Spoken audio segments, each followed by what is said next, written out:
Clip number 712۔ اس clip میں آپ انشاءاللہ قرآن پاک کی سورہ بنی اسرائیل کی آیت نمبر 53 سے لے کر 55 تک کی تلاوت، ترجمہ اور تفسیر قرآن صراط الجنان سماعت فرمائیں گے۔ بسم اللہ الرحمن الرحیم۔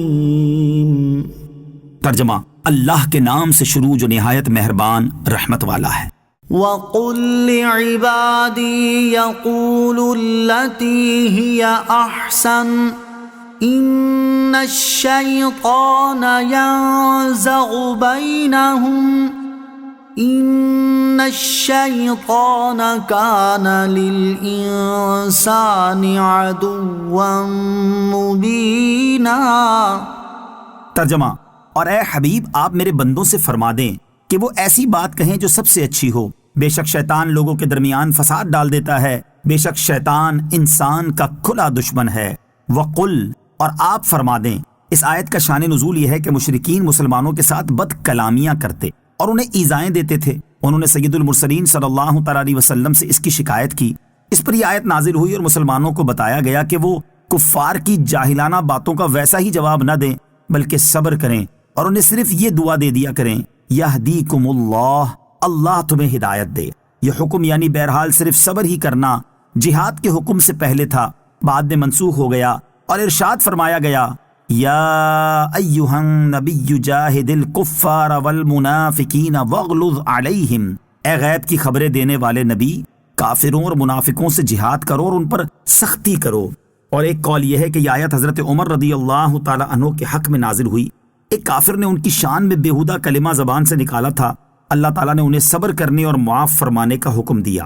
بہرحال آیت میں فرمایا گیا کہ اے حبیب صلی اللہ تعالی علیہ وآلہ وسلم، آپ ایمان والوں سے فرما دیں کہ وہ کافروں سے وہ بات کیا کریں جو نرم ہو یا پاکیزہ ہو، ادب اور تہذیب کی ہو، ارشاد و ہدایت کی ہو، حتیٰ کہ کفار اگر بےہودگی کریں تو ان کا جواب انہی کے انداز میں نہ دیا جائے۔ فی زمانہ جہاد کا حکم موجود ہے، لیکن وہ حکومت کے انتظام سے ہوتا ہے۔ یہ نہیں کہ اب کوئی کافر کسی مسلمان سے بد کلامی کرے تو یہ اس سے جہاد و قتال شروع کر دے، بلکہ اب اگر ایسا ہو تو بھی قانونی کارروائی ہی کی جا سکتی ہے۔ ہاں، کافر قوم مسلمانوں سے عمومی رویہ بنا لے اور اب سلطنت جہاد کا فیصلہ کرے تو وہ جدا حکم ہے، اور انفرادی طور پر تو کفار کی بد اخلاقی کے جواب اخلاق سے دینا اب بھی سنت ہے۔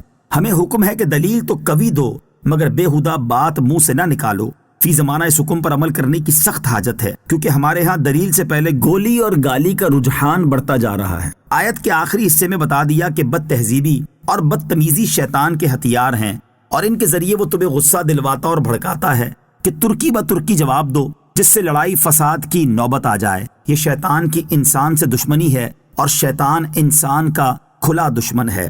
ربکم اعلم بکم ان یشأ یرحمکم او ان یشأ یعذبکم وما ارسلناک علیہم وکیلا وَرَبُّكَ أَعْلَمُ بِمَن فِي السَّمَاوَاتِ وَالْأَرْضِ وَلَقَدْ فَضَّلْنَا بَعْضَ النَّبِيِّينَ عَلَى بَعْضٍ وَآتَيْنَا دَاوُودَ زَبُورًا۔ ترجمہ: تمہارا رب تمہیں خوب جانتا ہے، وہ اگر چاہے تو تم پر رحم کرے یا اگر چاہے تو تمہیں عذاب دے، اور ہم نے آپ کو ان پر نگہبان بنا کر نہیں بھیجا، اور تمہارا رب خوب جانتا ہے جو آسمانوں اور زمین میں ہیں۔ اور بے شک ہم نے نبیوں میں ایک کو دوسرے پر فضیلت عطا فرمائی، اور ہم نے داؤد کو زبور عطا فرمائی۔ ربکم اعلم بکم، تمہارا رب تمہیں خوب جانتا ہے۔ ارشاد فرمایا کہ تمہارا رب تمہیں خوب جانتا ہے، وہ چاہے تو اے کافروں تمہیں توبہ اور ایمان کی توفیق عطا فرما کر تم پر رحم فرمائے، اور چاہے تو حالت کفر میں باقی رکھ کر عذاب دے۔ پھر نبی کریم علیہ الصلوۃ والسلام کو فرمایا کہ ہم نے آپ کو ان پر نگہبان بنا کر نہیں بھیجا کہ آپ ان کے اعمال کے ذمہ دار ہوں، بلکہ آپ صرف مبلغ بنا کر بھیجے گئے ہیں۔ وَرَبُّكَ أَعْلَمُ، اور تمہارا رب خوب جانتا ہے، یعنی تمہارا رب آسمان و زمین میں موجود ساری مخلوق کے سب احوال کو جانتا ہے، اور اس بات کو بھی کہ کون کس لائق ہے۔ یاد رہے کہ اللہ تعالیٰ نے بہت سے نبیوں کو دوسروں پر مخصوص فضائل کے ساتھ فضیلت عطا فرمائی، جیسے حضرت ابراہیم علیہ الصلوۃ والسلام کو خلیل بنانا، اور حضرت موسیٰ علیہ الصلوۃ والسلام کو کلیم، اور سید المرسلین علیہ الصلوۃ والسلام کو حبیب بنایا، بلکہ سرکار دو عالم علیہ الصلوۃ والسلام کو بے شمار امور میں فضیلت تامہ عطا فرمائی۔ وَآتَيْنَا دَاوُودَ زَبُورًا، ہم نے داؤد کو زبور عطا فرمائی۔ زبور کتاب الہی ہے جو حضرت داؤد علیہ الصلوۃ والسلام پر نازل ہوئی۔ اس میں 150 سورتیں ہیں، سب میں دعا اور اللہ تعالیٰ کی ثنا اور اس کی تحمید و تمجید ہے۔ نہ اس میں حلال و حرام کا بیان، نہ فرائض، نہ حدود احکام۔ اس آیت میں خصوصیت کے ساتھ حضرت داؤد علیہ الصلوۃ والسلام کا نام لے کر ذکر فرمایا گیا۔ مفسرین نے اس کی چند وجوہات بیان کی ہیں۔ ایک یہ کہ اس آیت میں بیان فرمایا گیا کہ انبیاء کرام علیہ الصلوۃ والسلام میں اللہ تعالیٰ نے بعض کو بعض پر فضیلت دی۔